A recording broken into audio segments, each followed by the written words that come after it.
Hello once again, back at Camp Cottrell. Today I'm going to talk about the fifth step in recovery, and I'm taking you for a walk through my camp. So today, once again, if you can bear with me, I got lots of wind here today in the camp, and I have Oreo here. Hopefully you can see him. And so anyways, going for a walk through the camp here, and we're going to talk about step 5.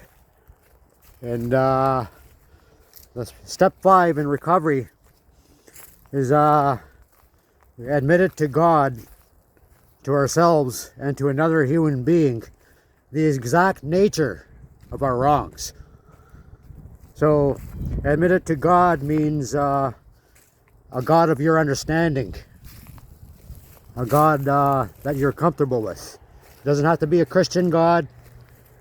It doesn't have to be a God that your partner worships, that you're told to worship, or nobody tells you what to do. Okay, when you're in recovery, you are starting to take control of your own life. So we admit it to God of our understanding, whether it be Buddha or the Creator, or it be Allah, whoever your God is, to your understanding. So we admit it to them, or to admit it to God, to ourselves, and to another human being, the exact nature of our wrongs. Now what that means is that we did a lot of shit in our life, and it's time to start being honest with ourselves and with others about what we have done. We have destroyed other people's lives at the same time as destroying others. Well, maybe not completely destroyed, but we have brought a lot of harm to others because of our drinking and because of our behaviors, our learned behaviors, and we're passing those down. When I started to recovery, in my recovery, I began writing, talking about my my past experiences, and sharing those experiences with others. About the things that I've done, and doing that, excuse me, I relieved a lot of burdens that I carried with me. Lots of garbage, lots of secrets, lots of stuff that I've held on to, and lots of shame. A lot of stuff happened to me as a child, with sexual abuse, being exposed to sexuality early, right from being a baby all the way up. I was brought up around sexuality just as much as the alcoholism. And these behaviors were passed down. And these came from residential schools. This is where I traced them. I've traced them right to the residential schools, right to colonization. And this is why I'm so strong about my beliefs. So I had to admit the exact nature of my wrongs, that I was wrong, that I had failed in my attempts to quit drinking and my attempts to have a positive relationship and continue to abuse others and alcohol at the same time. I also admitted that I abused others verbally and all sorts of different ways, because I was not a good person. It was all I learned. I was learned abuse just as much as I put out the abuse. So I wrote about that, and I shared public stories. This is why I wrote about my life story. Wrote about my life in 3 different biographies to share with others these experiences that I went through, and what we need to do to become a positive role model again to our family, to our loved ones, and to our children. Whatever, just like what I told you before, if we, whatever we put out there, this is what our children are learning. If we're very sexual, our children are learning this. If we're alcoholic and we're abusing drugs, our children are learning. We're setting examples. So if we're recovering and being positive in our community and with ourselves, and we're not, somewhere the hurting's got to stop. And we have to admit that we can't do this ourselves. We need help. And so if we're in treatment, we may share this certain information about ourselves, who abused us, and how we got hurt by people, and who those people might be.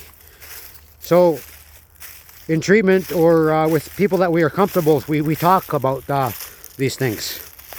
Talk about our abuses, talk about who hurt us.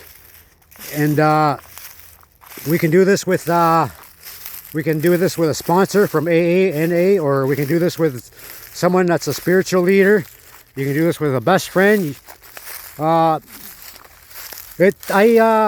Unless you've been with your wife or your spouse, your husband, whatever, for a long period of time, I would advise against it, because I've made the mistake of doing a fifth step and sharing my information with my last common law partner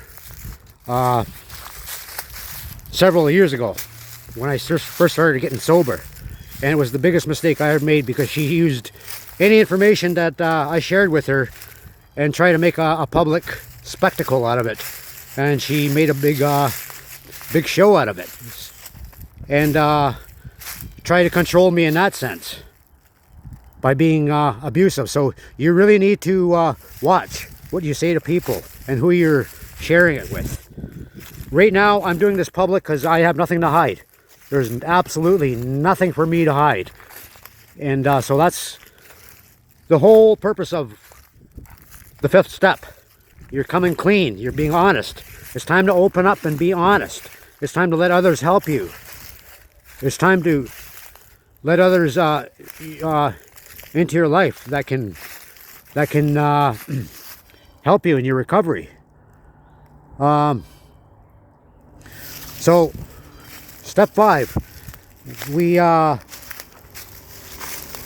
told our stories. We shared about ourselves in circles. We go to treatment. These are different ways of how step 5 is honored.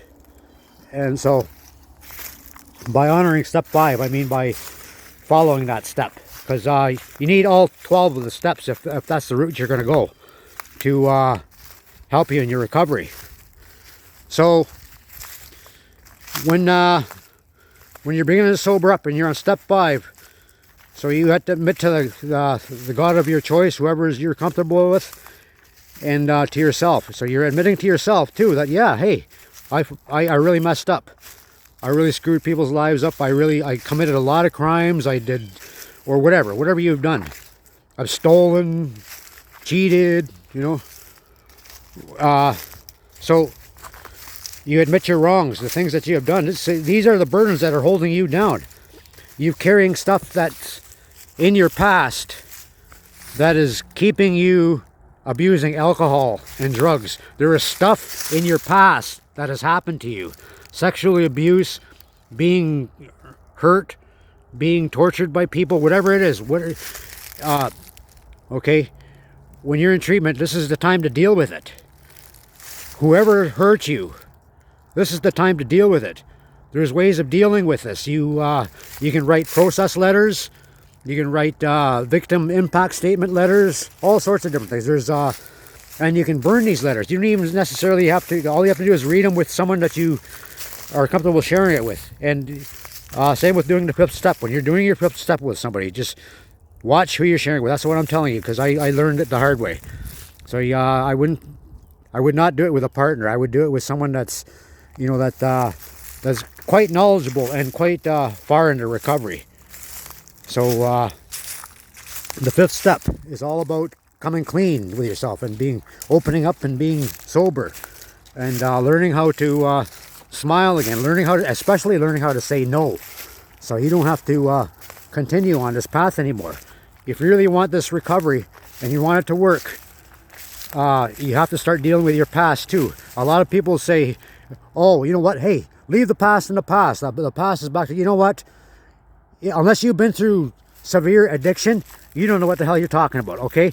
You have to deal with the past in order to move forward. There's stuff that you're hanging on to, old behaviors, everything. This is all due to learned behaviors, learned everything that was learned and passed down to you, and you've been hurt by people ever since you were young, since you were a baby or whatever. For me, in my case, I've been around alcohol and everything else all my life. I was brought up around this. So, step 5. It's all about moving forward and letting go of the past and dealing with the past. And once you let go of your garbage, you don't have any burdens anymore. There's not so much secrets and so much pain to carry. And maybe there's something you know that you have to share with somebody that you can't absolutely, you don't know who to talk to.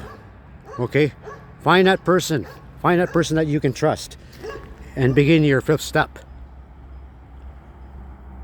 Have a wonderful afternoon, and be sure to check in with me again when for my next segment. I'm not sure when that's going to be or what the topic is, but have a wonderful day and enjoy your spring weather. Miigwech. Aha, Bama Pimina Kwabin. Thank you. I'll see you again.